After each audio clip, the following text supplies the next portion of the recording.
ಇಂದು ಭಾರತ ಸೇರಿದಂತೆ ಜಗತ್ತಿನ ಹಲವು ದೇಶಗಳಲ್ಲಿ ಶ್ರೀ ಕೃಷ್ಣ ಜನ್ಮಾಷ್ಟಮಿಯನ್ನು ಸಡಗರ ಸಂಭ್ರಮದಿಂದ ಆಚರಿಸಲಾಗುತ್ತಿದೆ.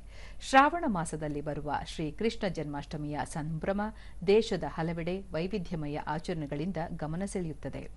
ಕೃಷ್ಣನ ಜನ್ಮಸ್ಥಳವಾದ ಮಥುರಾದಲ್ಲಿ ಬೆಳಗಿನ ಜಾವದಿಂದಲೇ ವಿಶೇಷ ಪೂಜೆ, ಉತ್ಸವಗಳು ಆರಂಭಗೊಂಡಿದ್ದು ಸಹಸ್ರಾರು ಭಕ್ತರು ಜಗದೋದ್ಧಾರಕನ ದರ್ಶನ ಪಡೆಯುತ್ತಿದ್ದಾರೆ.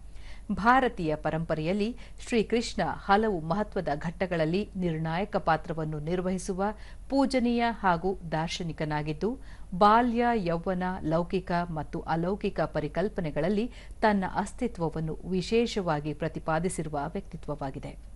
ಬಾಲಕೃಷ್ಣನ ತುಂಟಾಟ, ಲೀಲಾ ವಿನೋದ, ಪ್ರಬುದ್ಧ ಕೃಷ್ಣನ ರಾಜನೀತಿ, ತರ್ಕಶಾಸ್ತ್ರ, ಬದುಕಿನ ಸಂವೇದನೆಯ ಮಹತ್ವದ ಸಂದೇಶಗಳು ಸಾರ್ವಕಾಲಿಕ ಮಹತ್ವವನ್ನು ಪಡೆದಿವೆ. ಶ್ರೀ ಕೃಷ್ಣ ಜನ್ಮಾಷ್ಟಮಿಯಂದು ಎಲ್ಲೆಡೆ ಕೃಷ್ಣನನ್ನು ಪೂಜಿಸಿ ಭಜಿಸುವ ಕಾರ್ಯಕ್ರಮಗಳು ನಡೆಯುತ್ತಿವೆ. ರಾಜ್ಯದ ಹಲವೆಡೆ ವಿಶೇಷ ಕಾರ್ಯಕ್ರಮಗಳು ಆಯೋಜನೆಗೊಂಡಿವೆ. ಶ್ರೀಕೃಷ್ಣ ಜನ್ಮಾಷ್ಟಮಿಯ ದಿನದಂದು ದೇಶ ವಿದೇಶಗಳಲ್ಲಿ ನೆಲೆಸಿರುವ ಎಲ್ಲ ಭಾರತೀಯರಿಗೆ ರಾಷ್ಟ್ರಪತಿ ದ್ರೌಪದಿ ಮುರ್ಮು ಶುಭಾಶಯಗಳನ್ನು ತಿಳಿಸಿದ್ದಾರೆ. ತಮ್ಮ ಸಂದೇಶದಲ್ಲಿ ಅವರು, ಭಗವಾನ್ ಶ್ರೀಕೃಷ್ಣನ ಜೀವನ ಮತ್ತು ಬೋಧನೆಗಳು ಜನರನ್ನು ಸ್ವಯಂ ಅಭಿವೃದ್ಧಿ ಮತ್ತು ಸಾಕ್ಷಾತ್ಕಾರದ ಕಡೆಗೆ ಪ್ರೇರೇಪಿಸುತ್ತದೆ. ಧರ್ಮ ಮಾರ್ಗವನ್ನು ಅನುಸರಿಸುವ ಮೂಲಕ ಅಂತಿಮ ಸತ್ಯವನ್ನು ಸಾಧಿಸುವ ಬಗ್ಗೆ ಶ್ರೀಕೃಷ್ಣ ಮಾನವೀಯತೆಯ ಸಂದೇಶ ಸಾರಿದ್ದಾರೆ.